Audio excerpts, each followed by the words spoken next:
अभी आता हूँ। कम से कम ठंडा नहीं लगता अगर पैदल ही पहुंचते थे। बट देन हाँ, डिसीजन वैसा होना बहुत मुश्किल है ना, बैग बैग भी होगा कहाँ। नहीं वो बात नहीं है, वो पता नहीं होता ना कितना अभी आते हैं करेक्ट 5 मिनट में करेक्ट, आते हैं। सबसे बड़ा तो वही चक्कर है। हम्म। तो उसमें पता नहीं चलता तो फिर कैसे डिसीजन ले। I know. तो मैं आपको होस्ट बना देता हूँ। ठीक है। एंड केसरवानी तो हैज टोल्ड कि he is coming, hmm.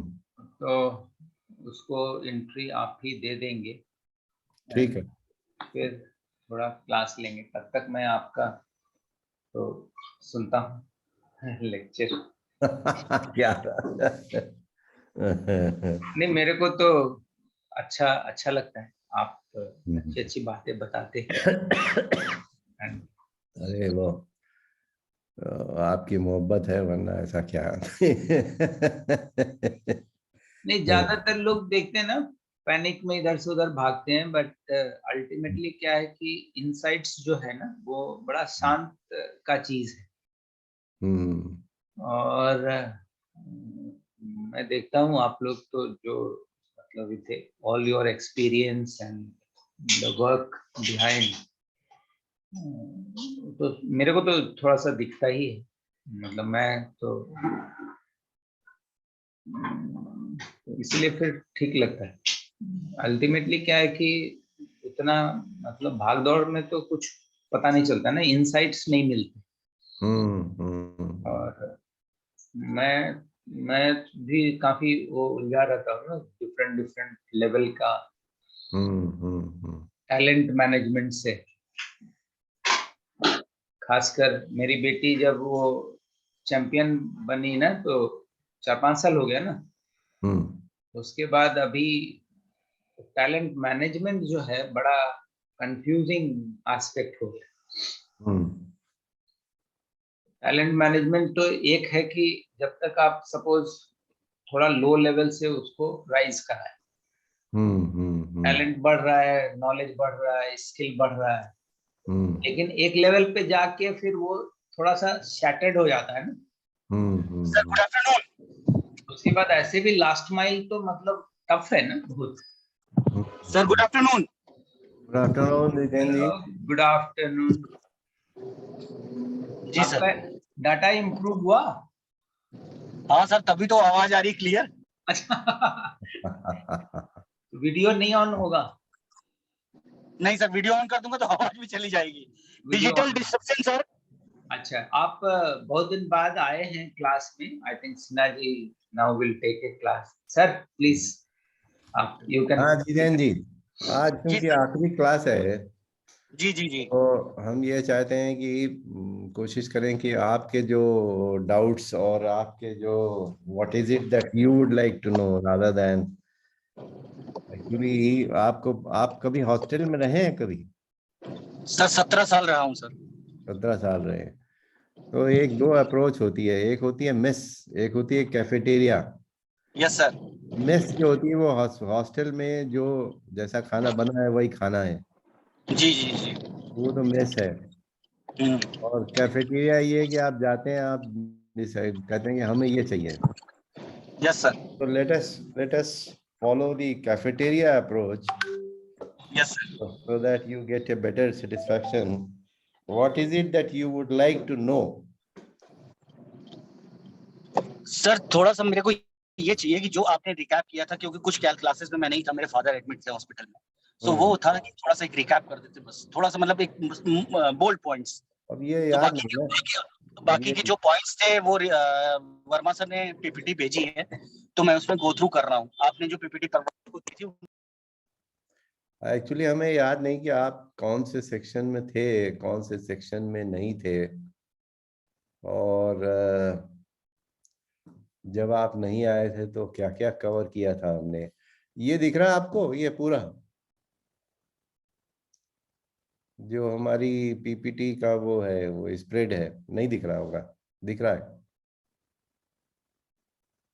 Hello, आप है कि है? तो लगता तो है लेकिन आवाज लगता है आपकी नहीं आ रही हमको।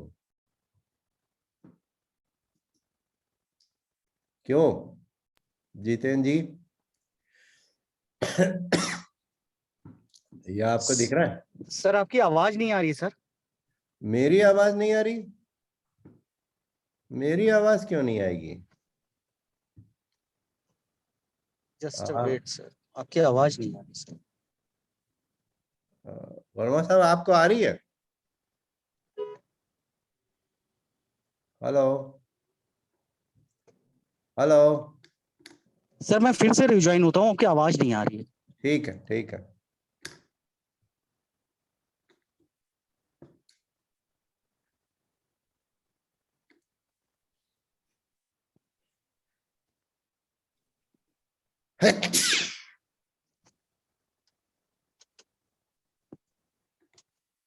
हेलो। हेलो, अब आ रही है?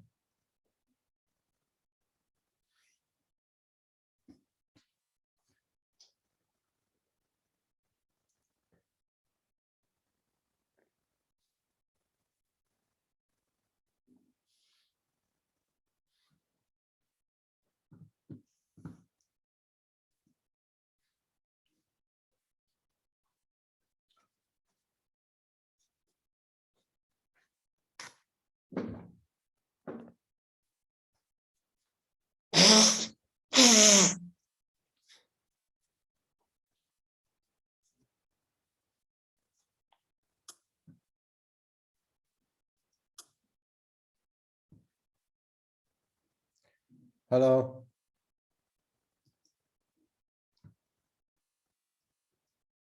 हेलो।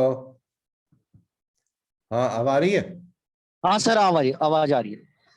अच्छा, तो हम ये कह रहे थे कि हमें ये नहीं आइडिया है कि कौन सा सेक्शन हमने आपकी एब्सेंस में कवर किया और कौन सा प्रेजेंस में कवर किया। इसलिए I don't know what to capture and what not to, what to talk and what not to talk. That is the challenge.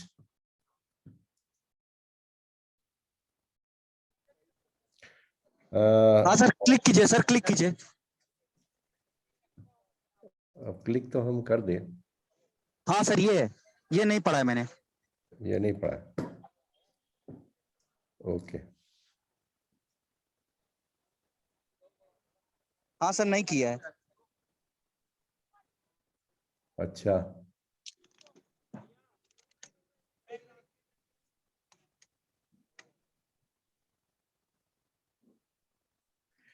Base basically एक तो वो ये कहता है कि अब जो जमाना है वो आपको ये क्वालिटीज आपको देखनी होती हैं। एक तो वो ये कह रहा है कि late me just capture that. ये कह रहा है कि जो जो जो शिफ्ट हुआ है लेटेस्ट, 2-3 चीजें इंपॉर्टेंट हुई हैं। एक सर आज तो वर्मा सर ने क्वेश्चन पूछा था टैलेंट मैनेजमेंट को लेके। वो ये हाँ पूछा था कि जब आप किसी पर्सन से मिलते हैं, ठीक है, हाँ आप इंटरव्यू ले रहे हैं वो इम्पोर्टेंट नहीं है। जब आप किसी पर्सन से मिलते हैं विद इन अ मिनट आप ये कैसे जस्टिफाई कर सकते हैं कि उसके अंदर टैलेंट बहुत बढ़िया है, ये कैसे डिसाइड कर सकते हैं?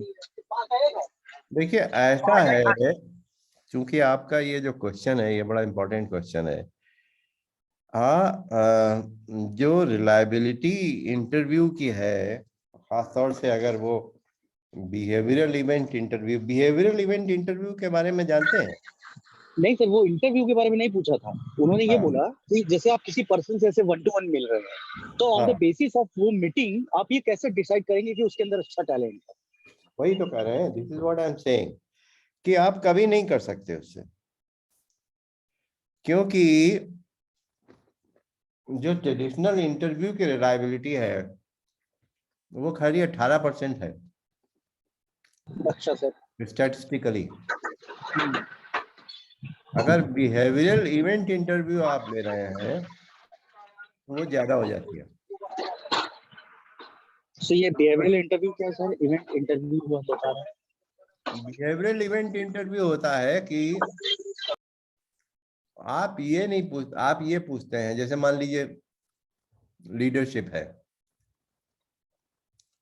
बिहेवियरल इंटरव्यू में क्या सिचुएशन क्या थी और क्या आपने किया, मतलब एनीवे आप क्योंकि ये कह रहे हैं, let me just try to show you. अगर मेरे पास कुछ बिहेवियरल इवेंट इंटरव्यू में अगर कुछ अभी तो अब आपको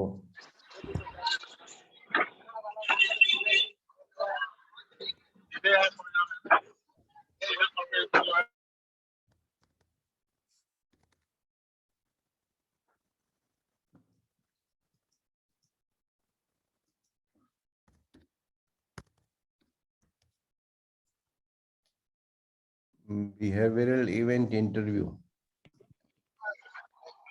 सर स्क्रीन, हाँ ये आ गया सर बिहेवियरल। अभी आपको दिखाते हैं। जी जी।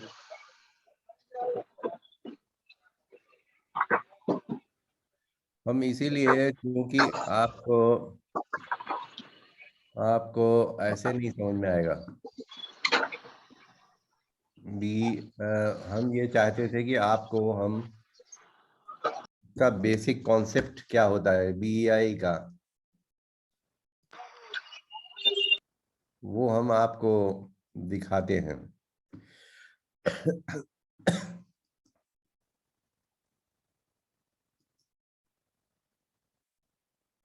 बीईआई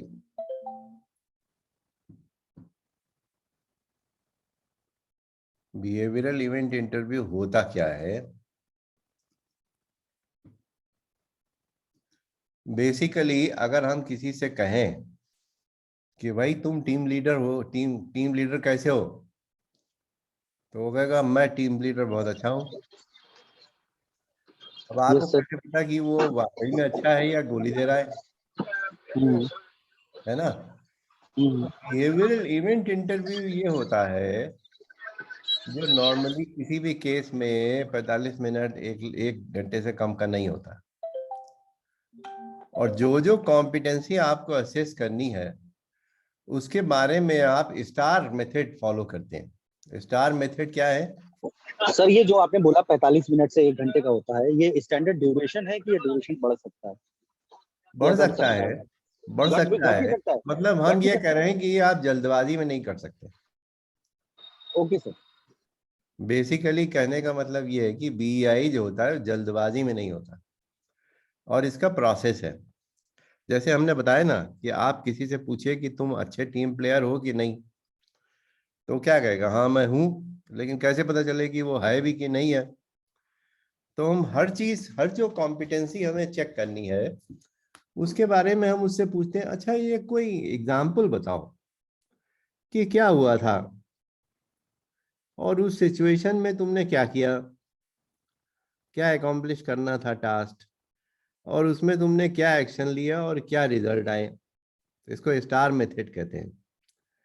situations that they faced, tasks that they accomplished, action they that they actions that they took, and and results that they results that achieved। They achieve.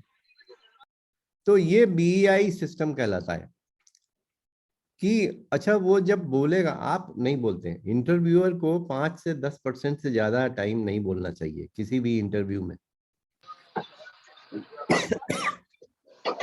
जब आप उससे पूछते हैं तो उसके जब बताने के तरीके में और उससे आप बीच में काउंटर क्वेश्चन भी कर सकते हैं। आपको पता चल जाता है कि यह कितने पानी में है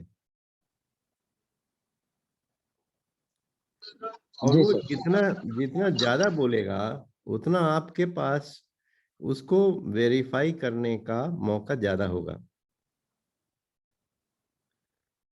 तो देखिए, अगर बेसिकली आपको ये मानना निकालना है कि ये टीम प्लेयर अच्छा है कि नहीं, उसका सबसे अच्छा तरीका तो ये है कि जब वो टीम प्ले कर रहा हो तो आप उसको देखें।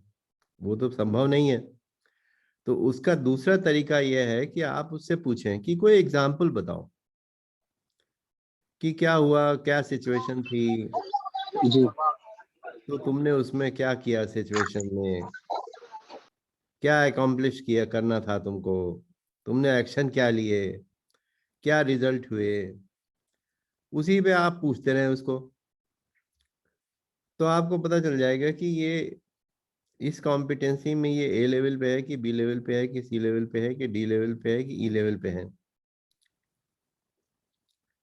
अब किस लेवल पे है वो हमने आपको परफॉर्मेंस अप्रेजल का फॉर्मेट दिखाया हाँ था, सर, वो हाँ वो तो डिस्कस किया था सर। है ना। तो हाँ सर। आप जब आप स्टार मेथड जो है, इससे आप बीईआई से अगर आप इंटरव्यू करते हैं तब उसकी आपकी रिलायबिलिटी 50% के ऊपर हो जाती है। जो ट्रेडिशनल इंटरव्यू है उसकी रिलायबिलिटी सिर्फ 18% होती है। अब क्वेश्चन ये है कि आपको 50% से भी ऊपर जाना है, तो फिर आप साइकोमेट्रिक असेसमेंट्स करते हैं और रोल प्ले करते हैं, आप केस स्टडी करते हैं, इसलिए असेसमेंट सेंटर करते हैं ना।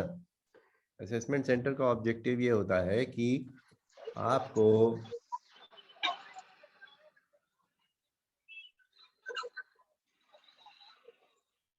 जी सर।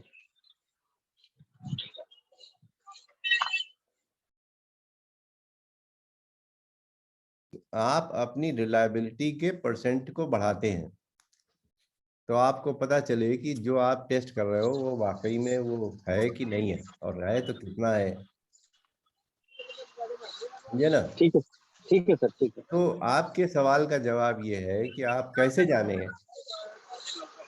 तो उसका जानने का तरीका ये है, दो तरीके हैं। एक तो आप जी बीईआई इंटरव्यू जो करें वो बीईआई मेथोडोलॉजी से करें,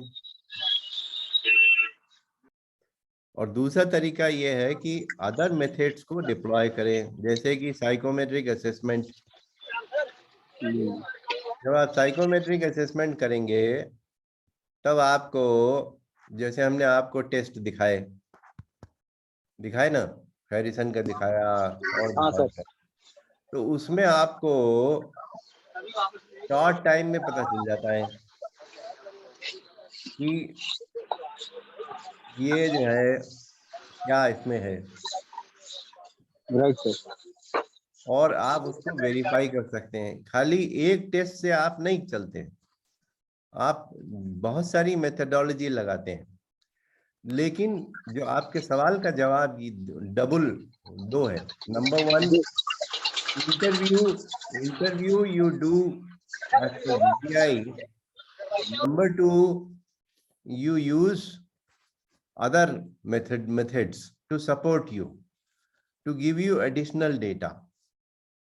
सर इसीलिए किसी किसी ऑर्गेनाइजेशन में इंटरव्यू कई राउंड चलते हैं। वो चाहे जितने राउंड चले वो इतना रिलायबल नहीं होता। उसमें ट्रेडिशनल इंटरव्यू में सबसे ज्यादा प्रॉब्लम क्या होती है कि आप, जो आदमी बोलने में अच्छा है वो मार्क्स स्कोर कर ले जाता है हाँ सर। है ना। हाँ sir. It is not reliable. चाहे जितने घंटे लगे रहो, क्वेश्चन ये, हालांकि जितनी देर लगे रहोगे उतना आपको फायदा तो होगा, ऐसा नहीं है कि उसका कोई यूज नहीं है, लेकिन बेसिकली वो, अब देखिए हम आपको एक और चीज दिखाते हैं, एक और चीज आपको दिखाते हैं।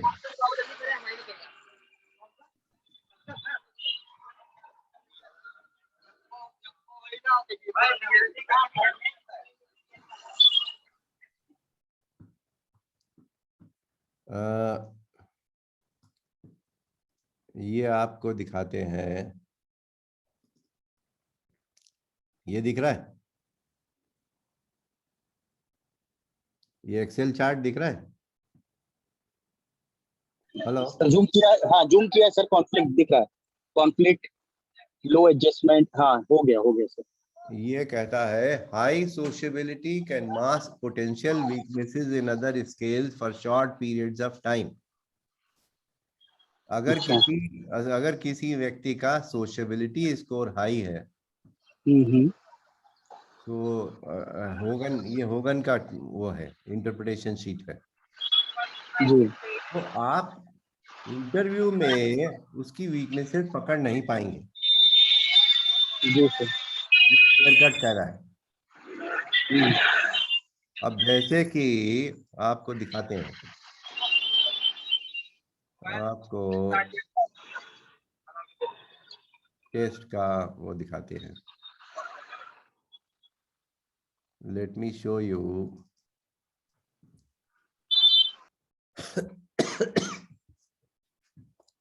होगन होगन होगन ये ओवन क्या है सर? होगन एक टेस्ट है। होगन एक टेस्ट है।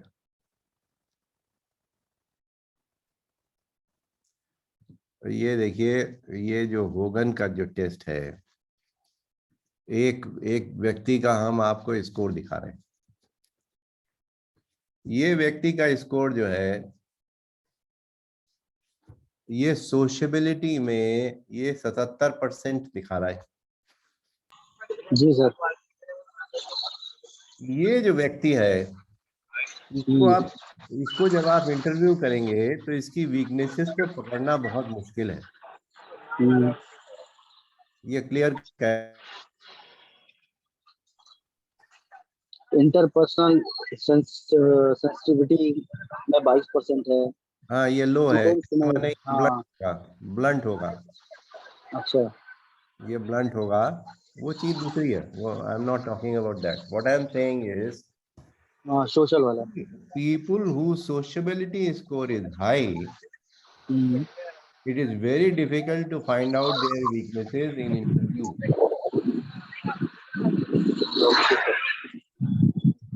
ऐसे लोगों का एक सेकंड जरा रुकिएगा। ठीक है।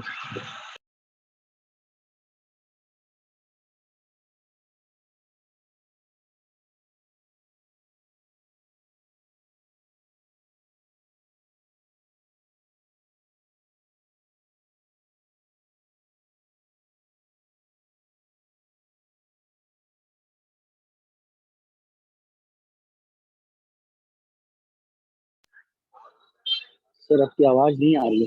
सर आपकी आवाज नहीं आ रही। अब हमने अभी आवाज को म्यूट किया हुआ है, हम 1 मिनट बाद ठीक अभी ठीक है। बात करते हैं।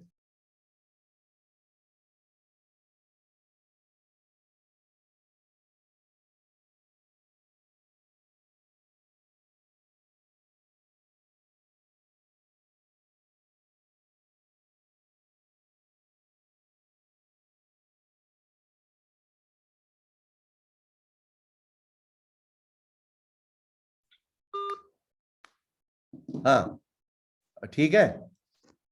हेलो जितेंद्र जी। हाँ सर ठीक है ठीक है। ये हम आपको ये एग्जांपल दे रहे हैं, जिस व्यक्ति का सोशेबिलिटी स्कोर हाई होता है, इसके अलग इंटरप्रिटेशंस के अलावा ये भी इंटरप्रिटेशन का हिस्सा होता है कि इसको आप इंटरव्यू में पकड़ना इस आदमी को आसान नहीं है।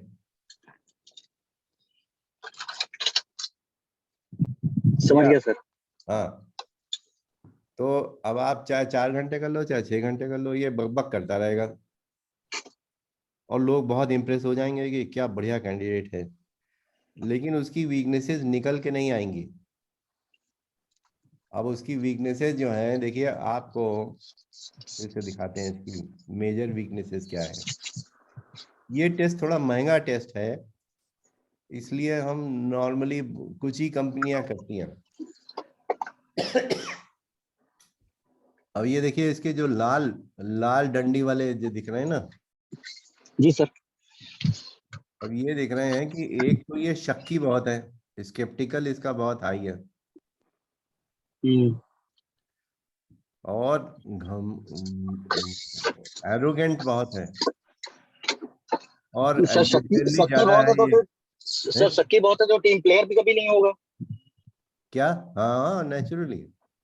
नहीं, शक्ति बहुत किसी चीज में फायदा होता है। मान लीजिए आप ऑडिट में हैं, जी। ये आप सिक्योरिटी में हैं, हम्म, तो उसमें नुकसान नहीं करेगा, उसमें फायदेमंद है वो। कि अब हर आदमी को शक की नजर से देखेंगे तो आपका लैप्सेस कम होंगे। जी सर। लेकिन अब आप एचआर में हैं और शक्की बहुत है तो नुकसान करेगा ना। सही बात है। अब ये जो है लेजरली इसका बहुत है, इसके माने ये किसी की सुनता नहीं। जो आदमी कुछ कहेगा तो उसमें अंदर अंदर ऊपर से मुस्कुराएगा और अंदर सोचे इस साले को मेरे बारे में क्या पता। ये बोल्ड बहुत है, घमंडी बहुत है, हम्म, मिस्चीवियस जो है 100 है। इसके जी। मिस्चीवियस 100 के माने एक तो ये ड्रामे मैनिपुलेट करेगा लोगों को, हम्म, और डिलीजेंट बहुत है, इसलिए इसका माइक्रो मैनेजमेंट बहुत ज्यादा होगा, डेलीगेट नहीं करेगा प्रॉपरली। जी सर। ड्यूटीफुल बहुत ज्यादा है, इसके माने चमचागिरी बहुत करेगा, और ये आदमी चमचागिरी के ही थ्रू जो है सक्सीड करेगा। हम्म, अब आप जब इसकी कुंडली खोलते हैं तो आपको लगता है अरे बाप रे, ये तो बड़ा गड़बड़ आदमी है। लेकिन लेकिन ये जो है वो इंटरव्यू में ये सब आप नहीं देख सकते ना। नहीं सर। इसलिए ये टेस्टों की रिक्वायरमेंट, ट्रस्ट का टेस्ट का अपनी सिग्निफिकेंस है, बशर्ते कि वो अच्छा टेस्ट हो। गलत जी सर। गलत टेस्ट तो लोग फ्री के भी मिल जाते हैं, लेकिन वो आपको मिसलीड कर सकते हैं। Right sir.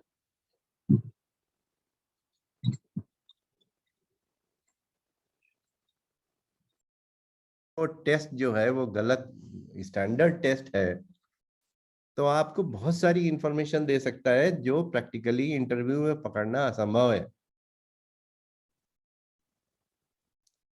Are you getting? Sir इसी टेस्ट को होगन टेस्ट बोलते हैं। हाँ, ये होगन का रिजल्ट है ये। Okay sir. तो होगन है, हैरिसन है, ल्यूमिना है। ल्यूमिना में भी आता है। अब आपको अच्छा। दिखाएं ल्यूमिना में कैसा आता है। तो आपको तो हम हर चीज दिखा सकते हैं जो और कोई आदमी आपको नहीं दिखा सकता, क्योंकि इस मामले में जी सर। मैं बहुत काम किया है। सर जैसे आप ये रिपोर्ट दिखा रहे हैं तो जैसे हाँ हम वो जो टूल होता होगा उसमें स्कोर डालते होंगे तो ये आ जाते होंगे स्कोर्स, हाँ। रिपोर्ट्स। हम्म।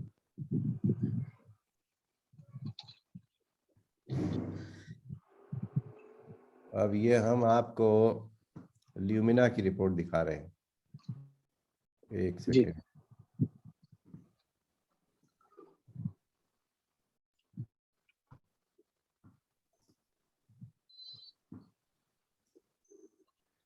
ये देख रहे हैं ल्यूमिना की रिपोर्ट। जी। अब हम आप इसको देखते हैं कि इसके गड्ढे कहाँ कहाँ हैं। पहले तो ये बता रहा है कि स्टार जो लगे हैं वो इसकी स्ट्रेंथ है, कंसेप्चुअल बहुत हाई है, जी। इमेजिनेटिव बहुत अच्छा है, और जी। रिस्पॉन्सिबिलिटी लेने में मास्टर है। स्टार जो हैं वो अच्छे हैं, जो जो जो ब्लॉक्स हैं जी। वो निगेटिव है। जैसे कि ये रेडिकल बहुत है, डिमॉन्स्ट्रेटिव बहुत है, प्रैक्टिकल हद से ज़्यादा है, और हर चीज़ जो है वो एकोमोडेटिव ज़्यादा हो जाता है। वो एनीवे वो तो खैर बात की बात है। लेकिन हम ये बता रहे हैं कि इसे गड्ढे जो ओवर एक्सटेंडेड पीरियड है ये कहाँ कहाँ पर मात खा सकता है।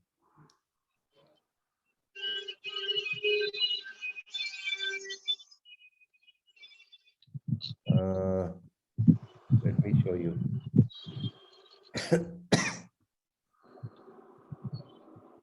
एक्चुअली ये रिपोर्ट्स जो हैं वो बड़ी ही डिटेल्ड है, हमारे पास इतना तो टाइम नहीं है कि आपको हम सारी नहीं बस ओवरव्यू बता दीजिए सर, ओवरव्यू बता। हम आपको ये बता रहे थे कि इसके गड्ढे कहाँ कहाँ इस बंदे ओवर एक्सटेंडेड क्वालिटीज। ये जी। देख रहे हैं, लिखा है ओवर एक्सटेंडेड क्वालिटीज। जी सर। ये कहता है कि आप कंट्रोलिंग, ये आदमी बहुत ज्यादा हो जाता है। Like dictatorship. हाँ, और टफ है, और हर चीज हर कीमत पे जीतने की कोशिश करता है। Competitive to win at all cost. ठीक है। चेंज रेजिस्टेंट बहुत ज्यादा है। सर इसका क्या मतलब हुआ? चेंज रेजिस्टेंट का मतलब अकॉर्डिंग टू सिचुएशन। मतलब कोई पॉलिसी चेंज होगी या कोई नया हम्म। कुछ सिस्टम होगा, तो हर हम्म। चीज में ये लंगर लगाएगा, अच्छा, है ना। समझ गया सर, समझ गया। वो है। अब देखिए ये है, ये 88 इम्पल्सिव हो जाएगा, हम्म। इधर 88% है। ये जो है ओवर एक्सटेंडेड क्वालिटीज हैं। वही क्वालिटी जब हद से ज्यादा हो जाती हैं तो हम्म। आदमी जो है वो ओवर एक्सटेंडेड हो जाता है, मतलब वो निगेटिव हो जाती है। जैसे ये जी सर। 73% consensus obsessed. अब हम्म। ये कंसेंसस, प्रॉब्लम ये है कि इसकी डबल प्रॉब्लम है। एक तो कॉम्पिटिटिव बहुत है, जी दूसरे सर। कंसेंसस ऑब्सेस्ड बहुत है। हम्म। तो ये जो है इस धर्म संकट में फंसेगा ये, हम्म। क्योंकि जीतना भी चाहता है और ये भी चाहता है कि लोगों की राय लेके चले।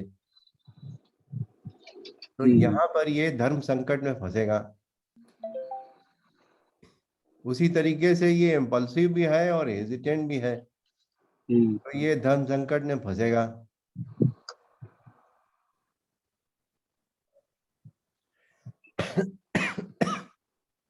अपोजिट है ना। सही है लेकिन सर। तो ये सब जो चीजें हैं, और ये देखिए टेक्स्ट चार्ट जो है ये ज्यादा ही है। अंडरलाइंग नेचर में भी 98% है, day to day hmm. Behaviour में 73% है, जब हम्म। ये स्ट्रेस में होता है तो 88% हो जाता है। इसके माने इसको बहुत ही ऑब्सेशन है कि मैं ही डिसाइड करूं क्या है। हम्म। और ऑब्सेशन यहाँ पे भी है, टफ बहुत है, जी सर। कॉम्पिटिटिव बहुत है। हम्म। हालांकि कॉम्पिटिटिव में ये धर्म संकट में फंसता है स्ट्रेस में, क्योंकि ये चाहता जी। है सबको साथ में लेके चले और ये भी चाहता है कि वो खुद रूल करें। तो उसमें हम्म। दोनों तरफ लाइनें जो है बड़ी बड़ी हैं। जी सर। हद से ज्यादा लॉजिकल हो जाता है। हम्म।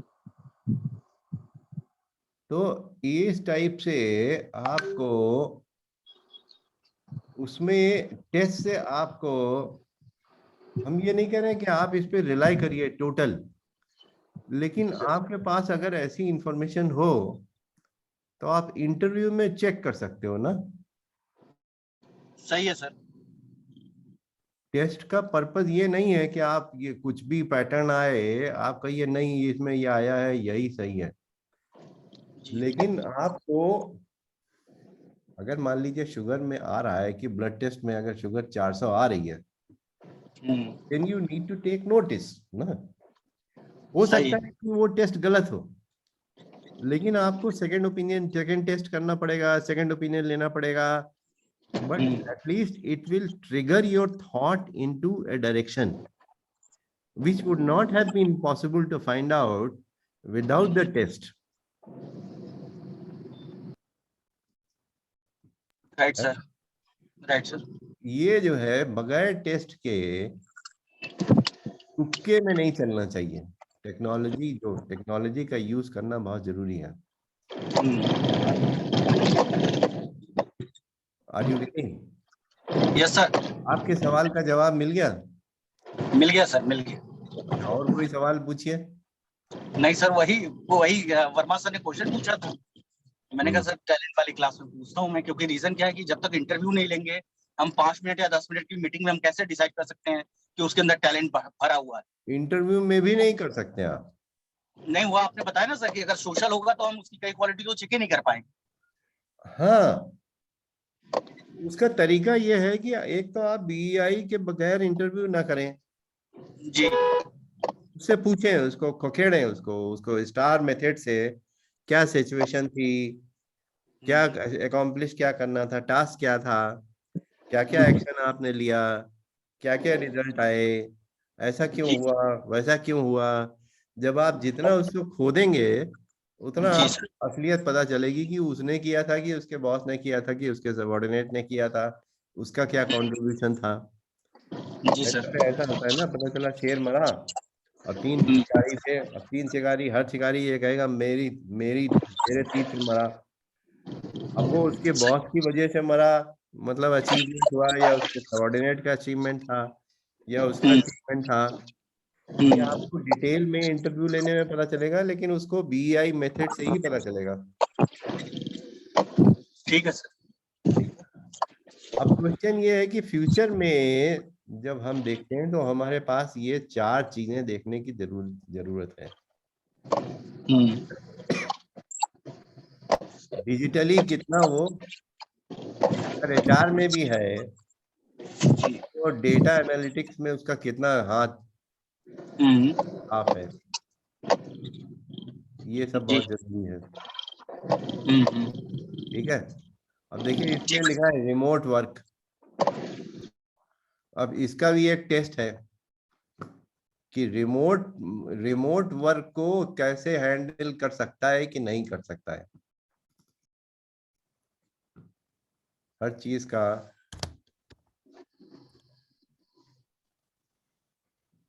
टेस्ट है। ठीक है सर।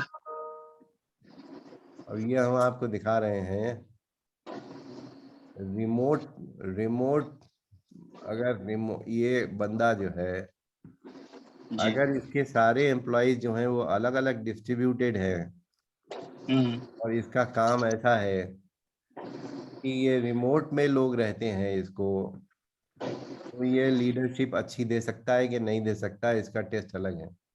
देख रहे हैं overall percentage of remote leadership. जी सर।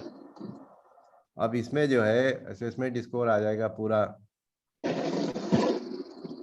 कि रिमोट प्रोडक्टिविटी मैनेजमेंट में क्या है, रिमोट मैनेजमेंट मैनेजिंग कम्युनिकेशन में क्या है, सब आ जाएगा।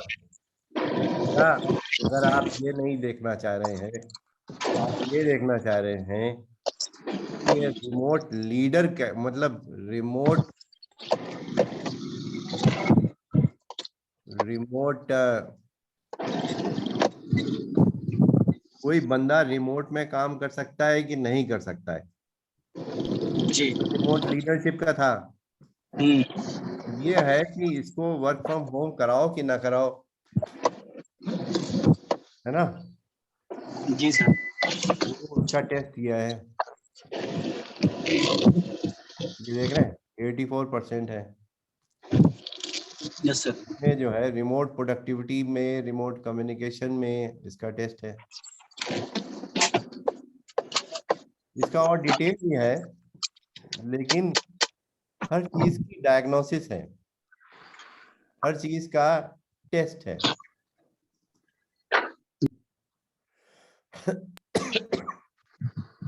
ये दिखाते हैं आपको।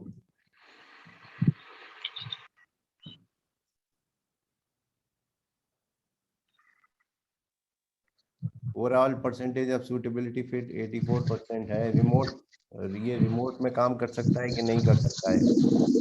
अब रिमोट प्रोडक्टिविटी में क्या क्या चाहिए, इनिशिएटिव ये कितना लेता है, अनॉटमी इसको कितनी चाहिए, जी कंसिस्टेंट है कि नहीं है, सेल्फ इम्प्रूवमेंट की इच्छा है कि नहीं है, ऑप्टिमिस्टिक है कि नहीं है, इंथुजियास्टिक है कि नहीं है, ऑर्गेनाइज कितना है। अगर ऑर्गेनाइज कम है तो ये येलो है, इसके माने इसमें प्रॉब्लम है इसको। और ये इस मैनेज स्ट्रेस वेल में क्या क्या पोजीशन है, प्लानिंग कैसी है, वांट सर, चैलेंज है। ऑर्गेनाइज बोलेंगे तो वही सिस्टमेटिक ना। हाँ, ठीक। ऑथोरिटेटिव मतलब desire for decision making authority है कि नहीं है, pressure tolerance, traits to avoid, अब ट्रेड्स टू अवॉइड में क्या है, स्कैटर्ड है ये जो बंदा है ये ऑर्गेनाइज्ड कम है, इस वजह से ये इसमें एक वीकनेस है। एनीवे हमारे कहने का मतलब ये है कि for everything there is a test. ठीक है सर, ठीक तो है सर। आप उसको टेस्ट से मेजर कर सकते हैं कि ये सूटेबल है कि नहीं है। उसके बाद आप उसको कंफर्मेशन जो है वो इंटरव्यू से कर लें जी सर, कि उसमें जो निकला डिजिटल वो कॉग्निटिव सोशल किस हद तक इंजीनियरिंग। सही है। ये क्वालिटीज आपको आजकल के जमाने में जरूरी है देखना, जी सर। चाहे उसकी इंडिविजुअल कॉम्पिटेंसी में है या नहीं है, but it is hmm, necessary. अब वो ठीक कैसे है। देखते हैं, उसका उसका डिफिनीशन क्या है, वो हाउ डू आज वी ब्रिंग आजकल बैक के, सेल्स, सॉरी हाँ क्या आप कुछ पढ़ रहे थे, हाँ क्या? हाउ डू वी ब्रिंग, ये देख रहा था sir, identify habit belief identity. And feeling, sorry identity. वो उसमें डिटेल है, क्यूरियोसिटी है कि नहीं है, जी सर। वो बहुत जरूरी है। आजकल के जमाने में क्यूरियोसिटी नहीं होगी तो इंडिफरेंट स्पेक्टेटर होगा, जी सर। ये बहुत जरूरी है आजकल के जमाने में देखने के लिए। क्रिएटिव। क्रिएटिविटी है कि नहीं है? जी सर। क्रिएटिविटी अगर है तो वो जो है वो पॉसिबिलिटी तो ग्रो हो गई। है अगर पॉसिबिलिटी। क्रिएटिविटी है तो हाँ, पॉसिबिलिटी टू ग्रो होगी। पॉसिबिलिटी कनेक्टर है, सोचेगा क्या हो सकता है हाँ। क्या नहीं हो सकता है, और वरना खाली सपना देखेगा अगर वो हम्म, क्रिएटिव नहीं है तो। हम्म, करेज है कि नहीं है? जी। करेज करेज अगर है तो करेजस एडवेंचरस होगा, नहीं तो हर चीज में खुरपेश निकालेगा। नहीं नहीं जी सर। इसमें तो ये प्रॉब्लम है, इसमें ये प्रॉब्लम है। ये चार क्वालिटीज जो है वो बहुत जरूरी हैं। चेंज नेविगेटर है कि नहीं है, बम्बम। है ना? जी सर। रास्ता निकालना, नई पॉसिबिलिटी निकालना, चेंज इन्फ्लुएंसर होना, वो जरूरी है, वरना हर चीज में खखेड़ करेगा। So these are the new age competencies which are required whether organization has provided for it or not। अच्छा उसकी बात जो है ये हो गया, इसके बाद आगे हम्म, ये आपको उसमें नहीं मिलेंगी जो नॉर्मल कॉम्पिटेंसी की लिस्ट होती हैं, बट जी these sir. Things are very necessary now. Hmm, conscious conscious है कि नहीं है, हम्म, अगल बगल, जी सर। Destructive property. है ना? जी सर। डिसिसिव है कि फोकस है कि नहीं है, थिंकिंग प्रोसेस जो है क्रिटिकल थिंकर है कि नहीं है। हम्म, क्रिटिकल थिंकर होगा मीनिंग मेकर होगा, नहीं तो डिफॉल्ट थिंकर होगा हर चीज में।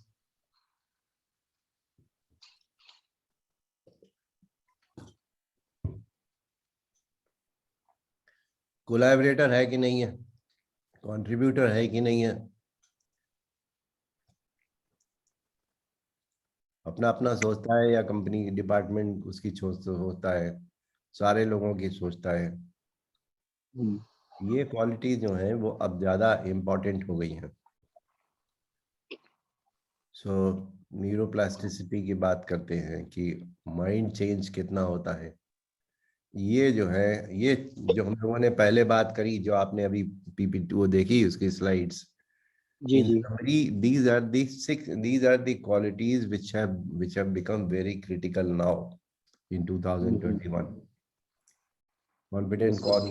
कॉन्ट्रीब्यूटर है कि नहीं, सेल्फ डायरेक्टेड लर्नर है कि नहीं, एक्टिव हम्म, प्रोफेशनल है कि नहीं, कंसर्न सिटीजन है कि नहीं। क्वालिटीज क्या हम्म, क्या है, change, curiosity, creativity, hmm, critical thinking, hmm, contribution and collaboration. Hmm, अब क्वेश्चन ये उठता है कि टैलेंट सिस्टम्स कैसे चेंज हुए हैं। बेसिकली जो है वो बेसिकली जो है वो टेक्नोलॉजी जैसे जैसे आ रही है वैसे वैसे वो टैलेंट इन एम्प्लॉय एक्सपीरियंस की बात ज्यादा हो रही है, सिस्टम की बात इतनी नहीं है। Employee is a customer. वो अब जो रिक्रूटमेंट में ट्रेंड है वो ये है, remote working, social media recruiting, artificial intelligence, project based hiring, diversity and inclusion, employee well-being, life balance facilitation, employer branding and creating candidate experience, diversity. Any question on this? No sir, Hmm? ये तो चल रहा है sir, आजकल social media से भी recruiting हो रही है, वॉक इन तो चल ही रहा है, वर्क लाइफ बैलेंस तो चल रहा है, शिफ्टिंग आवर फोकस। अब टैलेंट एक्विजिशन भी रेगुलर हो जाएगा, मतलब ये नहीं कि आपको असाइनमेंट दिया गया, जी आपको अपनी इंडस्ट्री में देखे रहना है कि कौन आदमी कहाँ काम कर रहा है। जी अगर आप एनटीपीसी में हैं तो आपको पता होना चाहिए कि टाटा पावर में कौन आदमी कहाँ लगा हुआ है और बीएसईएस में कौन आदमी कहाँ लगा है, कैसा उसका परफॉर्मेंस है। तो जी sir. talent acquisition becomes a continuous process rather than a discrete process. दूसरी चीज ये है कि employee experience has become more important than keeping employee record. तीसरा ये है कि trust not control, accountability not bureaucracy. उसी तरीके से teams not individuals, people not processes. ये हमने बहुत पहले लिखा था कि सक्सेसफुल रिक्रूटमेंट के लिए अगर आपको बजाय एक इंडिविजुअल को रिक्रूट करने के कोशिश करें कि टीम रिक्रूट करें।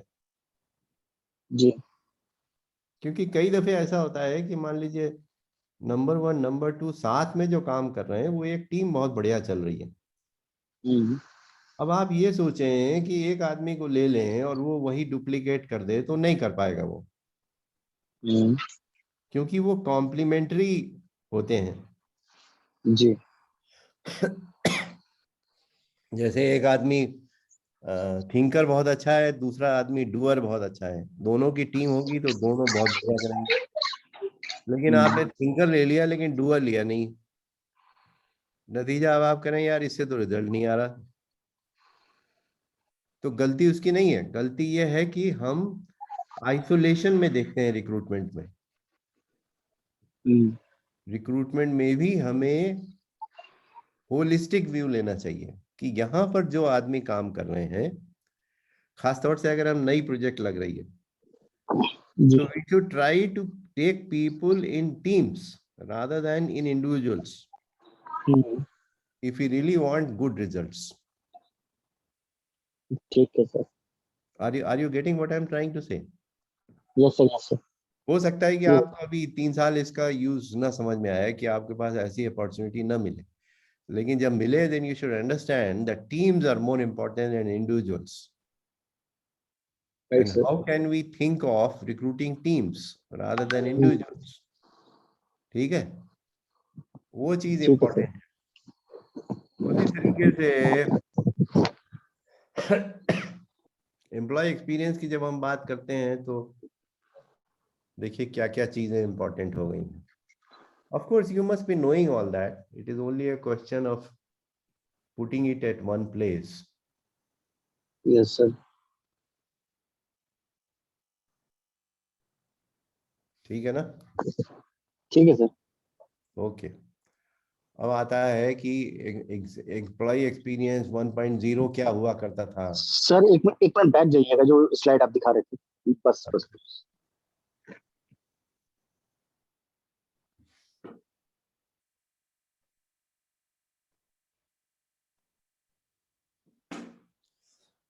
ठीक है सर। ठीक है, ठीक है। अब एम्प्लॉय एक्सपीरियंस के भी कई लेवल थे।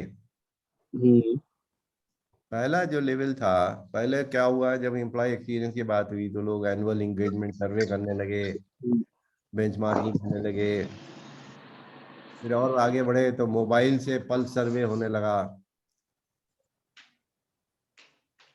फीडबैक मोबाइल से। उसके बाद और आगे बढ़ा तो इंटेलिजेंट डैशबोर्ड, एक्शन प्लान्स, तो बिहेवियर चेंज। अब ये क्या है कि employee experience 4.0, continuous remote response action platforms. हमने आपको वो बताया था, आप थे उसमें, कि अब क्या होता है कि जैसे कि फैक्ट्री के गेट पर ही वो लगा हुआ है, कैमरा लगा है जी 5,000 आदमी एंटर कर रहे हैं, और 5,000 आदमियों का वो ये देख रहा है कि उनका आते समय मूड कैसा था और जाते समय मूड कैसा था। और अगर ये पता चलता है कि जाते समय लोग ज्यादा खुश हैं, ये माने कि सिस्टम जो है डिफेक्टिव है। हाँ सर बताया था। तो ये जो है वो कॉन्टिन्यूस रिस्पांस एक्शन प्लेटफॉर्म है ये।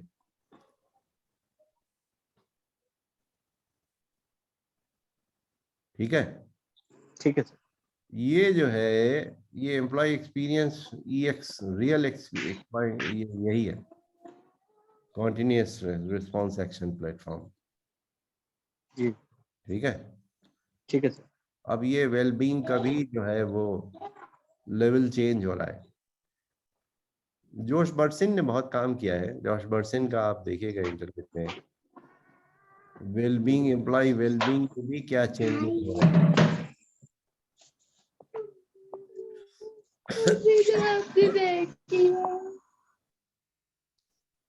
कहाँ पर हैं आपके ऑर्गेनाइजेशन, इसमें किस लेवल पर हैं? Sir as an senior manager में देखूं तो सर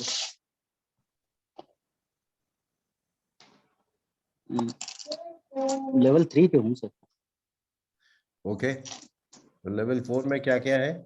अब आप सोचने लगते हैं कि हम कम्युनिटी को कैसे बेनिफिट करें, जी जी जी जी। उनके जो साथ के लोग हैं या कम्युनिटी है, हेल्थ। एक बार हम वहाँ काम कर रहे थे, वो कंसल्टेशन था हमारा रिलायंस पावर में, सिंगरौली में जो प्लांट है इनका, अच्छा शक्ति नगर सिंगरौली। शक्तिनगर में। तो वो प्लांट बंद हो गया, उसकी वो ट्रेजेडी दूसरी थी, वो तो खैर बाद में हम लोग बात करेंगे। लेकिन उन्होंने जो वर्कर्स कॉलोनी बनाई थी वो 6-7 किलोमीटर दूर बनाई थी। तो हमने कहा यार इतने हजार आदमियों को डेली लाना ले जाना, हर समय हर शिफ्ट में, जब आपके पास जमीन की कमी नहीं थी तो आपने इतना दूर क्यों बनाया? तब तो तो पता चला अनिल अंबानी ने ये कहा, एक्चुअली वो आदमी बहुत बढ़िया था, अनफॉर्चुनेटली वो सक्सीड नहीं किया, शायद इसीलिए सक्सीड नहीं किया या जो भी रीजन रहा हो। उसने कहा कि देखो थर्मल पावर प्लांट में पोल्यूशन होता है काफी।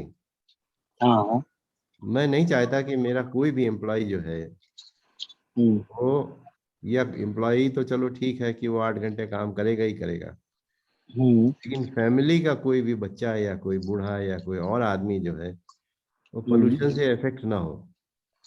अच्छा इसलिए उसने पूरा ये मंजूर किया कि रोज लोगों को लाया जाए, छोड़ाया जाए, लेकिन ये मंजूर नहीं किया कि कॉलोनी बगल में बने। ये लेवल 4 कंसर्न है एम्प्लॉइज का।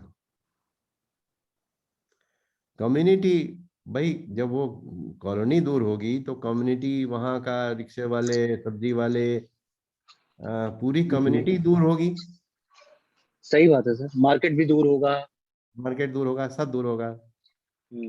But it requires a conviction, it requires a philosophy that my I actually जो धीरू भाई की फिलोसफी थी वो यही फिलोसफी थी, एम्प्लॉयज का ख्याल रखो पूरा। सो level 4 is that, it is a great feeling. अच्छा, अब जो एक और मॉडिफिकेशन हो रहा है, जॉब के बारे में सोचना पुराना थ्योरी है। अब धीमे धीमे जो है वो हम जॉब से रोल पे, रोल से कैपेबिलिटीज पे, कैपेबिलिटी से स्किल्स पर बढ़ रहा है। जी। जॉब डिस्क्रिप्शन की बात करना जो है वो घटिया तरीका है, पुराना तरीका है। लेटेस्ट थिंकिंग ये है कि हम this position is a bundle of so many skills. जी सर। तो वो एक फ्यूचरिस्टिक थॉट है। उसी तरीके से ये शायद बात हमने करी थी कैपेबिलिटी एकेडमीज की। नहीं सर, ये मैं नहीं था सर उस क्लास में। अच्छा। ट्रेडिशनल ट्रेनिंग से जी। कैसे ऑर्गेनाइजेशंस बढ़ रही हैं कैपेबिलिटी एकेडमीज की तरफ? इसीलिए सर अब मोस्ट ऑफ द डिपार्टमेंट में ट्रेनिंग डिपार्टमेंट को क्रिएट किया जा रहा है, बट पैंडेमिक के बाद थोड़ा सा इफेक्ट आया है कैपेबिलिटीज में, डिपार्टमेंट्स में। डिड आई टेल यू 1984 में जी। हम एक ऑर्गेनाइजेशन में थे और वो ऑर्गेनाइजेशन सिख थी, लखनऊ में थे, और लखनऊ में स्कूटर इंडिया करके एक ऑर्गेनाइजेशन हाँ है। सर, आपने बताया था वो मौसी एयरपोर्ट के पास।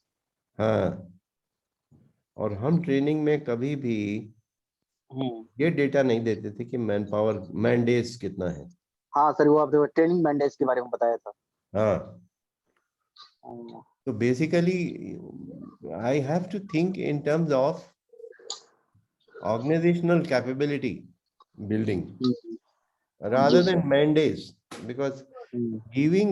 giving a data about mandates is like hmm. telling ki how many times did I have sex, which is hmm. immaterial. जी sir. Question is whether you produce children or not. Yes sir. So similarly, if you are in training, what is important is how many training skill gaps you have plugged, rather yes sir. than how many training mandates you have consumed. So it doesn't mean anything. हाँ sir, होता है कभी कभी, जैसे हम लोग भी crash course करते हैं 7 डेज का या 3 डेज का या 1 डेज का। हाँ, सेल्स मैनेजर सीनियर डायरेक्टर पूछता है कि यार इसने तो इतनी ट्रेनिंग अटेंड कर ली, इसका आउटपुट नहीं आया। बशर्ते हम्म, उसका रिजल्ट ये है, जब हम उसके साथ गैप बैठते हैं तो स्किल गैप हमको ये मिलता है कि हम्म, उसको उसका जो जॉब रोल है वो ना करा के उससे दूसरे काम कराए जाते हैं।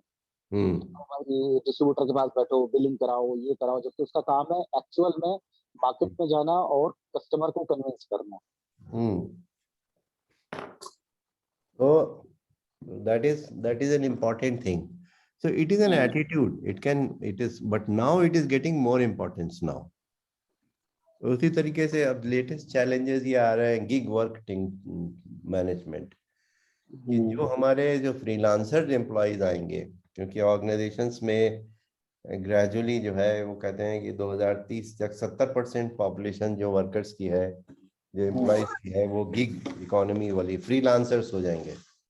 अच्छा। अब जो फ्रीलांसर्स हैं उनका आप ट्रेनिंग कैसे करोगे, उनको एंगेजमेंट कैसे करोगे, उनका कल्चर कैसे डेवलप करोगे, ये चैलेंजेस आ जाएंगे ना। जी सर। जी सर।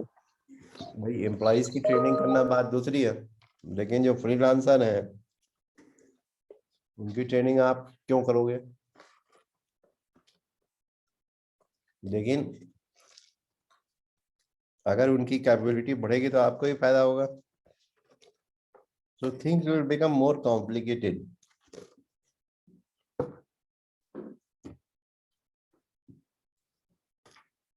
अब अभी क्या होता था, टेन्योर देखते थे, रेपुटेशन देखते थे, असेसमेंट देखते थे, करियर प्लानिंग देखते थे।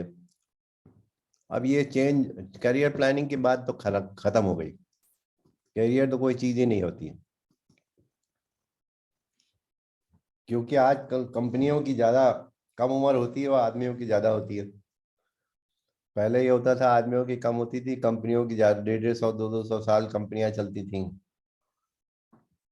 अब ये नहीं पता है कि अगले 5 साल ये कंपनी चलेगी कि हो सकता है कोई दूसरा खरीद ले। सर, कंपनी एजिंग आजकल एवरेज 2 से 5 साल की हो गई है।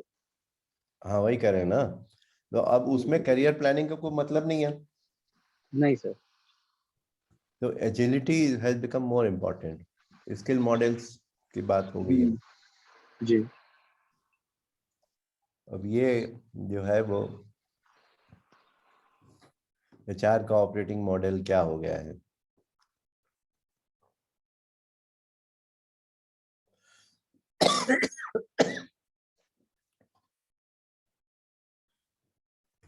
solution centers, employee listening, employee engagement, feedback surveys, employee relations, HR services,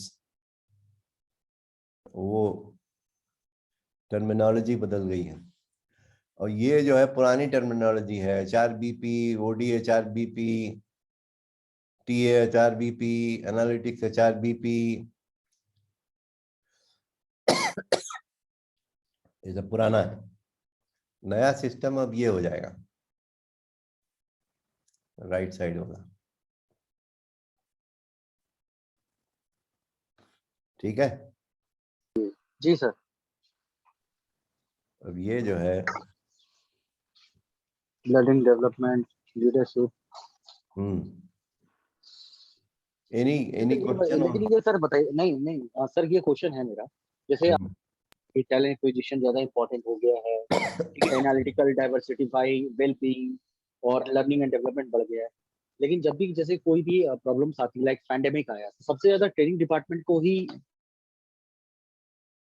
क्योंकि मेरे जो सर्कल है वो लर्निंग एंड डेवलपमेंट डिपार्टमेंट का है, ठीक है। मेरे जो कलीग्स भी हैं वो ट्रेनिंग मैनेजर थे या सीनियर वाइस प्रेसिडेंट थे ट्रेनिंग में, कहीं ना कहीं इम्पैक्ट आया इस पैंडेमिक के बाद से। तो क्या ऑर्गेनाइजेशन को ये नहीं पता था कि भाई लर्निंग एंड डेवलपमेंट, सेल्स में किसी की नौकरी नहीं गई, लेकिन ट्रेनिंग डिपार्टमेंट मैंने देखा बहुत से लोगों की नौकरी गई। इसलिए क्योंकि ट्रेनिंग डिपार्टमेंट एक फालतू डिपार्टमेंट समझा जाता है। करेक्ट सर, करेक्ट, एग्री करता हूं। क्यों समझा जाता है? वो गलती किसी और की नहीं है, ट्रेनिंग डिपार्टमेंट की गलती है। इसीलिए हम वो एग्जाम्पल बता रहे थे स्कूटर इंडिया वाला, कि जिस कंपनी में लोगों की तनख्वाह नहीं मिलती थी, लेकिन उसमें हमारा ट्रेनिंग बजट कभी भी कम नहीं होता था। क्योंकि उसमें आजकल जो आपको पता है ना सर, ट्रेनिंग जैसे स्कूटर इंडिया वाला आपने एग्जांपल दिया कि क्योंकि हर ट्रेनिंग पैरामीटर को, एनालिसिस को ये ट्रेनिंग मैंडेट से कवर करते हैं, जो कि मैंडेट क्या स्किल गैप था वो एनालिसिस जब रिपोर्ट दी जाती है, क्योंकि हर ट्रेनिंग डिपार्टमेंट जो हेड होता है, जो रीजनल ट्रेनर्स होते हैं, वो अपनी रिपोर्ट करते हैं कि सर हमने इस बंदे को इंडक्ट किया, इसने मार्केट में ये काम किया, इसके अंदर ये स्किल गैप था और ये स्किल गैप निखर के आया, आउट ऑफ 10 में हाँ 3 स्किल गैप इससे फुलफिल हो गए, ठीक है। बट वो क्या करते हैं, जो बिजनेस हेड्स होते हैं या रीजनल हेड्स होते हैं, जो सेल्स डिपार्टमेंट, वो सीधे कहते हैं अरे यार हमारी कॉस्टिंग तो इतनी खर्च हो गई, वो रिजल्ट नहीं है, 30% डिलीवर कर रहा है। तो हमें उनको ये बताना है कि तुम्हारा ट्रेनिंग से, जब तुमने ट्रेनिंग करी, उसमें तुम फायदा ये हुआ कि बजाय 4 आदमियों के तुम 3 आदमियों से उतना ही काम करा पा रहे हो, तो फिर वो ट्रेनिंग को इम्पोर्टेंस देंगे।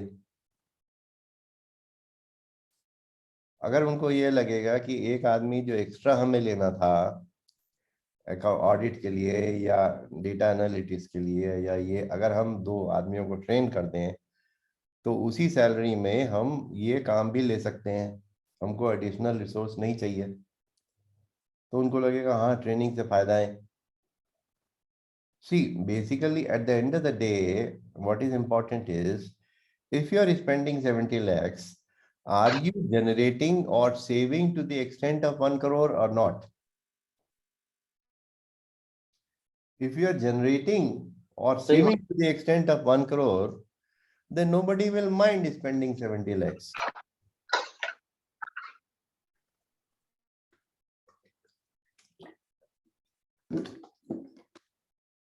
How do you justify? अब जैसे आपने कहा हमने स्किल गैप ये बढ़ गया, उसको आप कैसे कन्वर्ट करें कि ये जो सर्विस स्किल गैप थे, इनके लिए हमें एक आदमी लेना पड़ता, उसकी कॉस्ट आती इतनी, हमारे ट्रेनिंग की वजह से हमने इतना सेविंग करी, और वो आप तभी कर सकते हैं जब आपकी ट्रेनिंग जो है रिजल्ट ओरिएंटेड होगी, और आप ये एस्टेब्लिश कर सकते हैं कि हमारी ट्रेनिंग से ये फायदा वाकई में हुआ। जब आप ये कर देंगे तो ट्रेनिंग के लोगों की जॉब नहीं जाएगी। भाई सेल्स वाला क्या करता है? सेल्स वाला ये शो करता है कि आपने हमें 20 लाख रुपया तो आपने दिया, लेकिन हमने एम्प्लॉय वैल्यू एडिशन आपको 40 लाख का दिया, तो कहते हैं कि ऐसा करो कि 2 आदमी और रख लो, सेल्स में, लेकिन आपका एम्प्लॉय वैल्यू एडिशन EVA कितना है ट्रेनिंग वालों का? Are they generating benefits to the company more than the establishment cost? If they are generating that much, then nobody will take their job.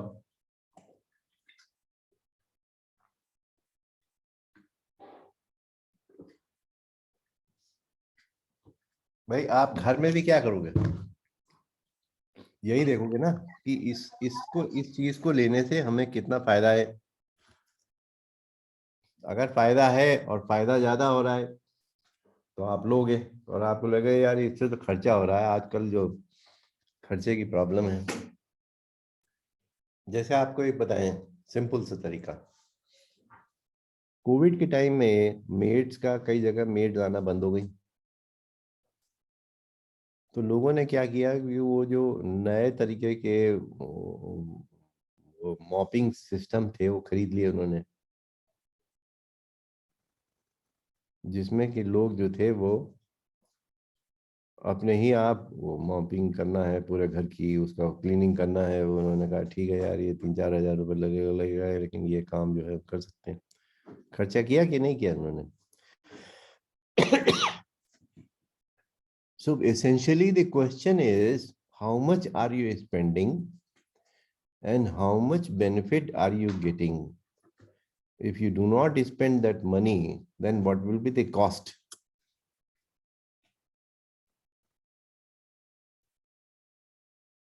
Does that make sense? Yes sir. तो ये simple cost benefit की बात है। How does HR prove that it is an equal contributor in the success of the organization? अगर आप philosophy झाड़ोगे या training HR या for that matter even training,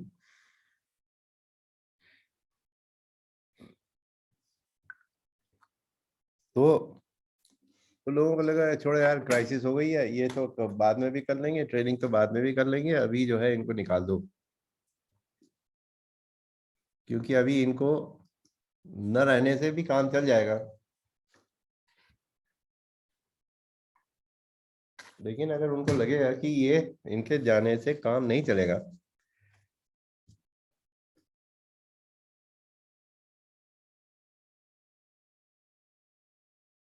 जैसे कि कई ऑर्गेनाइजेशंस में जितने वाइस प्रेसिडेंट्स का प्रमोशन होता था,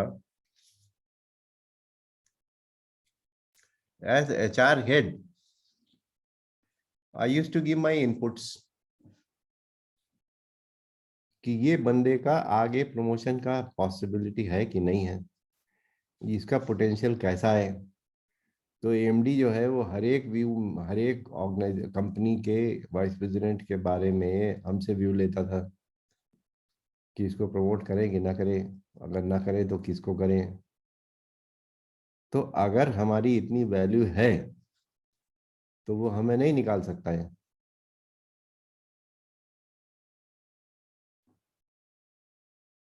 किसी को निकाल देगा, हमको नहीं निकालेगा।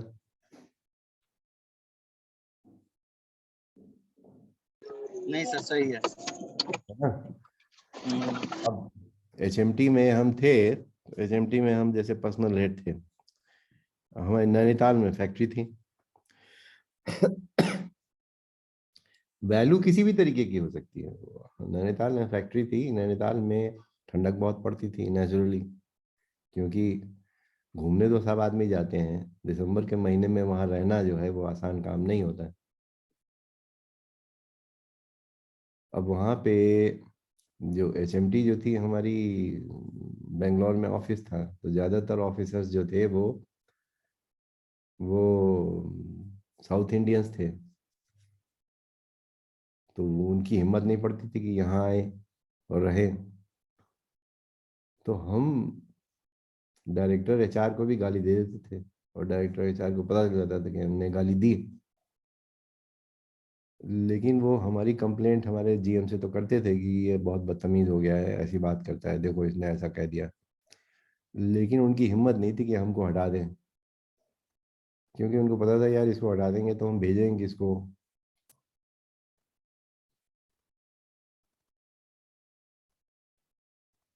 I'm just giving you an example, a small example. If you become irreplaceable for whatever reason, then you need not worry about anything.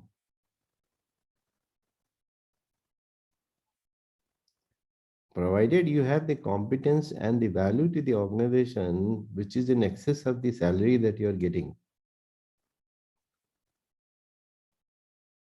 ये कहना कि नहीं नहीं मैं तो 10 साल से काम कर रहा हूँ, मैं तो इतना सीनियर हूँ, ये सब नहीं चलता है।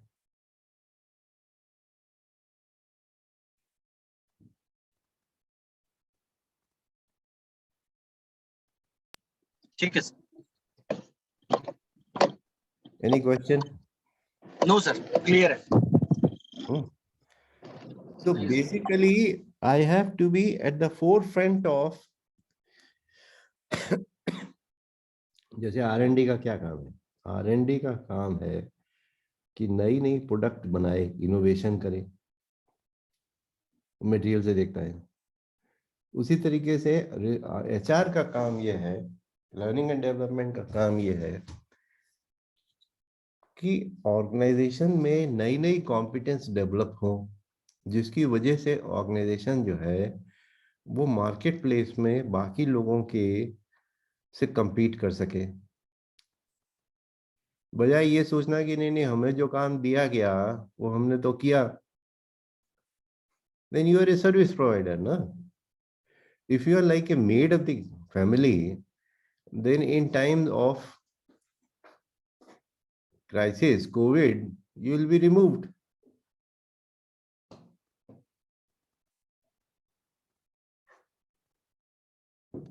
करेक्ट है sir. So how have you placed yourself? What is the extent of value? That's the important thing, no? Are you at the forefront of developing an organization competence? Are you in the forefront of getting those employees who happen to prove brilliant star performers?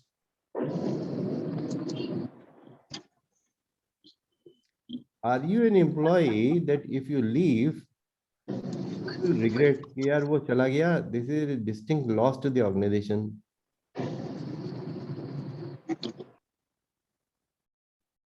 If you are not, then your job is at risk.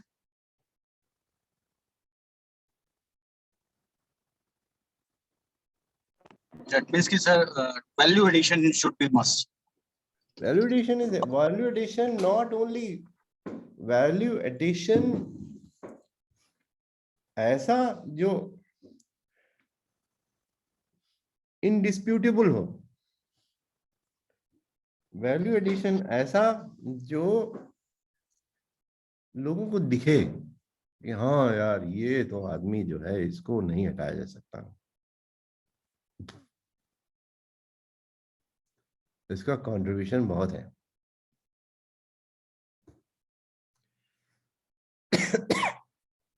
और contribution कई तरीके से हो सकता है, कोई जरूरी नहीं कि आपके काम से हो।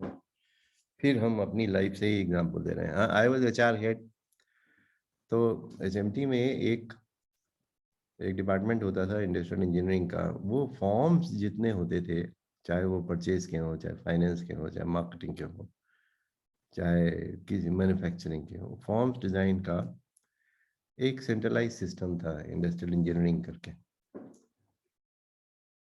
हमको शौक था फॉर्म डिज़ाइन का, तो हम चले आते थे, वहाँ बैठते थे इंडस्ट्रियल इंजीनियरिंग में जाके, तो हम कहते थे यार I want to help you in in in form design. तो कहते थे why do you want to help? हमने कहा हमको शौक है। उन्होंने कहा अच्छा ठीक है, जो फॉर्म हमारे पास डिज़ाइन करने को आएगा हम तुमसे कहेंगे कि तुम इसको जो हो बताओ कैसे कर सकते हैं।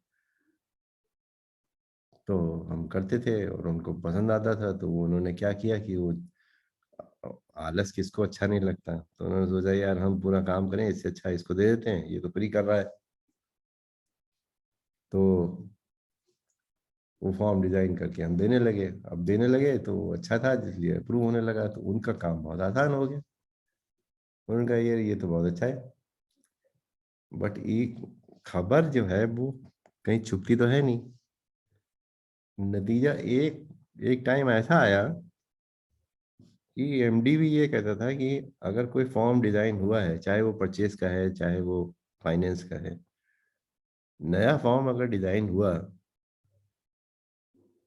तो वो एमडी भी कहता था कि ये राजन सिन्हा ने देखा है कि नहीं देखा है, उससे चेक करो। अच्छा। सही है। नतीजा हम तो एचआर हेड थे, हाँ, लेकिन ये ऐसा हो गया है कि साला कोई फॉर्म कंपनी में चल ही नहीं सकता था जब तक कि हम ये ना कह दें कि हाँ ये ठीक है। अच्छा। अब मैं अगर ये सोचता कि यार मेरा काम थोड़ी है, मैं क्यों करूं, किसी को कोई फर्क नहीं पड़ता। बट क्वेश्चन ये है कि how do you establish yourself, it is up to you. समझ गया sir.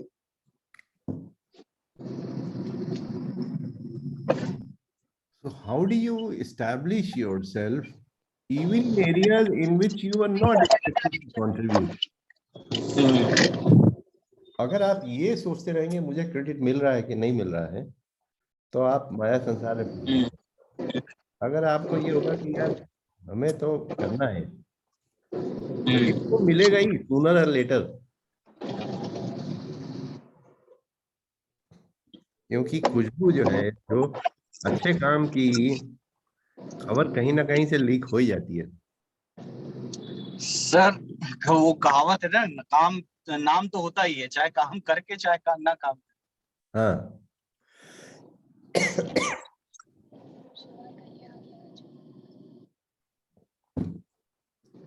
So it is a question of that.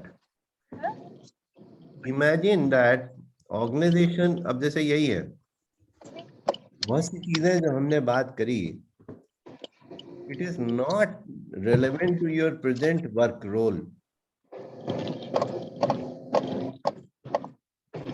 लेकिन हमने आपसे क्या कहा, हमने कहा कि आप 10 कदम आगे हैं कि नहीं है अपनी इंडस्ट्री में, अपनी प्रोफेशन में। अगर आप अपने प्रोफेशन में 10 कदम आगे हैं तो ये ऑर्गेनाइजेशन नहीं तो दूसरी ऑर्गेनाइजेशन आपको कहीं ना कहीं से पिकअप कर ही लेगी, आज नहीं तो कल। लोग सोचते हैं यार यहाँ तो कुछ होता नहीं है, हम क्यों करें, प्रमोशन तो 4 साल में ही होगा, 5 साल में ही होगा। अरे यार तुम अगर अच्छा काम कर रहे हो तो कहीं ना कहीं से खबर जाएगी ही। अब जैसे कि जितेंद्र केशरवानी ने कोई पेपर लिखा कि नहीं लिखा एचआर में? सर पेपर पेपर मतलब मैं समझा नहीं सर। अरे भाई कोई किसी कॉन्फ्रेंस में आपने कुछ प्रेजेंट किया, कुछ नया थॉट हाँ सर, नया था और प्रेजेंट किया था, किया रूरल एरिया की था। हाँ, है? वो सेल्स। हाँ, कि हमें गांव वाले एरिया में कैसे मतलब अपने प्रोडक्ट को पिच करना चाहिए।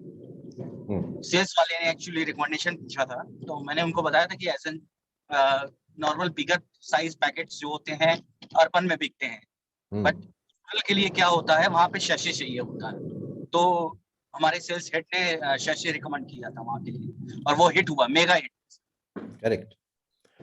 So likewise, when you keep contributing, then people sooner or later are able to rise you, not only in your organization but in industry as well,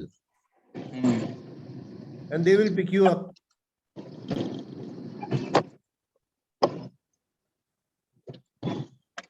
अब हम HMT में थे, हमको वहां से फोन गया स्कॉट से, वो डॉक्टर HN अरोड़ा थे, उसके ग्रुप हेड HRIR, उन्होंने कहा कि राजन आई नीड यू, हम यहाँ पे बहुत बड़ा चेंज मैनेजमेंट का प्रोजेक्ट लॉन्च करने जा रहे हैं और आई नीड यू। तो हमने अच्छा ठीक है, हम चले गए तो उन्होंने हमको रख लिया। जब रख लिया तो HR का जो डिपार्टमेंट था उन्होंने कहा सर ऐसा है कि आपका अपॉइंटमेंट लेटर तो इशू हो गया, आपने ज्वाइन कर लिया, लेकिन कम से कम फाइल कंप्लीट करने के लिए अपनी एप्लीकेशन तो दे दीजिए। तो वहां से हमने कहा अच्छा ठीक है दे देते हैं, बायोडाटा दे दिया। So if you develop your reputation, then you will be picked up by others also, even if your organization does not give you full importance. Right. Rather than you're applying and negotiating.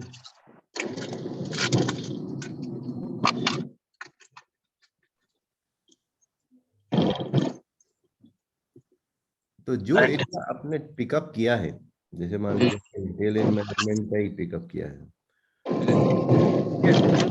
वो समझना you are in HR और you are in marketing. Sir, I am in training and development now, looking after this sales also. अब sales training में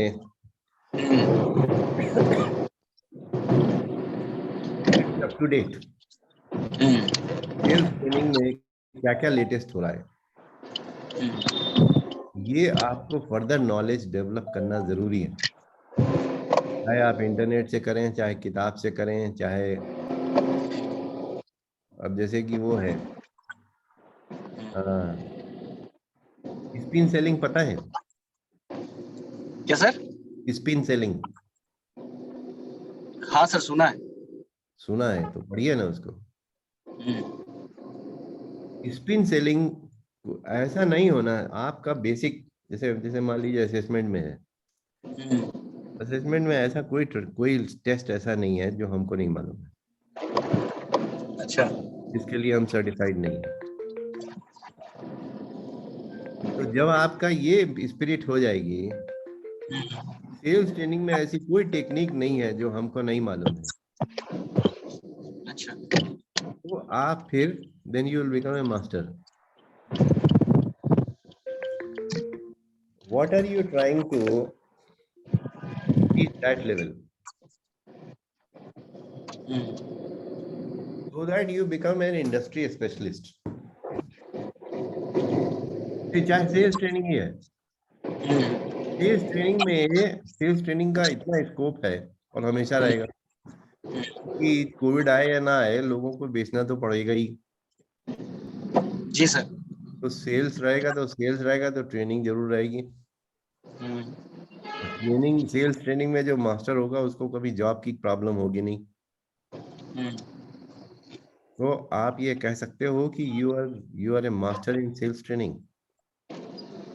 अगर नहीं कह सकते हो then you have to work out a plan to become a master in sales training. I'm not saying sales training only, you can pick up some other thing also, but if you are picking up sales training, then you have to see how do you become a master in sales training. Selling का जो concept है वो आज का नहीं है, कम से कम 20-30 साल पुराना है। हाँ सर, पुराना है, काफी पुराना है। अब आप कह रहे हो कि आपने सुना है, इसके माने कि नॉलेज एंड अंडरस्टैंडिंग में आपको अभी बहुत ग्राउंड कवर करनी है। बहुत सर। कैसे करें उसका एक्शन प्लान, उसका अंडरस्टैंडिंग। अब जैसे आपने यही किया कि ट्रेनिंग एंड डेवलपमेंट डिप्लोमा का कोर्स कर रहे हैं, great, but this is general technology which is also useful. Your next target should be how do you become master in sales training, what are the different technologies,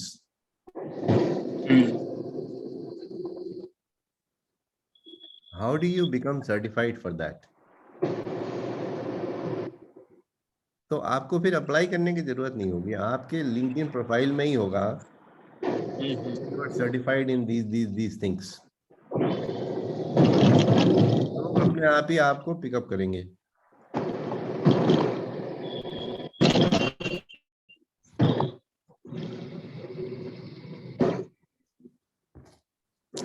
master है ना, master का कभी भी sir अभी कुछ certification start किया है मैंने, जैसे मैंने एनएलपी खत्म किया अपना, फिर उसके बाद मैंने चेंज मैनेजमेंट किया हुआ है। ठीक है, ऐसा है ना, ये सब जो है वो एक्स्ट्रा है। अच्छा क्वेश्चन ये है कि आप अगर सेल्स ट्रेनिंग में हो, जी सेल्स जी। ट्रेनिंग में आपने क्या सर्टिफिकेशन किया है? नहीं अभी तक तो ऐसा कुछ नहीं है सर। तो वही फोकस्ड रहिए ना। यू फोकस, देखिए जिंदगी एक ही है, टाइम उतना ही है। आप करिए सर, क्या करना चाहिए? अब देखो ना, सर्टिफिकेशन जैसे अब देखो कैसा है कुछ? सेल्स ट्रेनिंग में क्या क्या सर्टिफिकेशंस अवेलेबल है और क्या जी क्या जी जो है रेपुटेड उसके हैं, जी। And then you find out which is the best and which you can afford. देखिए सबसे बड़ी बात ये है, कोरोना का सबसे बड़ा बेनिफिट ये है कि जो जो प्रोग्राम करने के लिए आपको 50 लाख रुपया खर्च करके वो अमेरिका जाके सीखना पड़ता था, आज आप उसको ऑनलाइन सीख सकते हो 25,000 50,000 में। ये अगर ये कोरोना पूरा खत्म हो गया तो ये फैसिलिटी खत्म हो जाएगी। हाँ सर। तो फिर सर इसको, कहाँ कोरोना खत्म हो रहा है सर, अभी तो थर्ड वेव के बारे में लोग। तो ये अच्छी बात है ना, you can use this opportunity for picking up A course for 50,000 rupees, which in normal course may take you 50 lakhs. Why not make use of it? Are you getting what I'm trying to say? Yes sir. ये opportunity आपको दोबारा नहीं मिलेगी अगर ये corona वाला डर खत्म हो गया तो।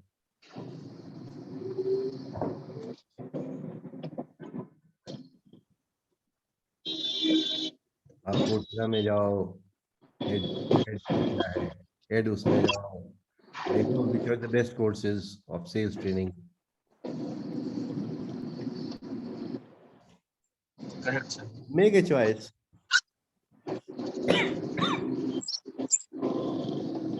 If you become master, देखिए कोई जरूरी नहीं कि आप किसी चीज का मास्टर हो। हबीब का नाम सुना है जो बाल काटता है? हाँ सर, जावेद हबीब। जावेद हबीब, वो साला बाल काटता है लेकिन वो करोड़पति है। हाँ सर, है तो नाउ। हाँ नाम है।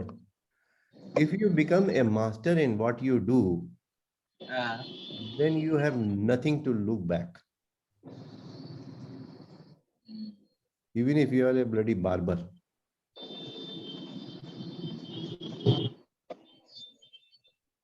बड़े बड़े हीरो हीरोइन है जिनसे आपको ऑटोग्राफ नहीं मिल सकता, वो उसके पास आते हैं, गिड़ाते हैं, यार हबीब, जावेद भाई जरा मेरे बाल काट दो, पैसे की चिंता मत करो।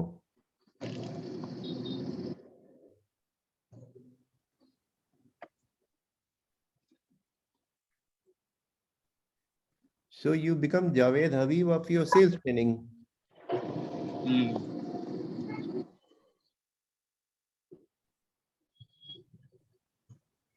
समझ गया सर।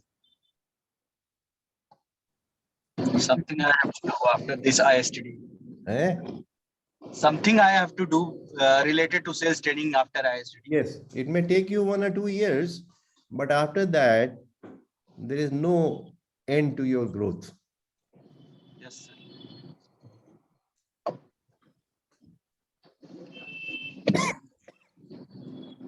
ठीक है? ठीक है सर। चलिए टाइम हो गया। चलिए sir, thank you so much sir. Okay, thank you.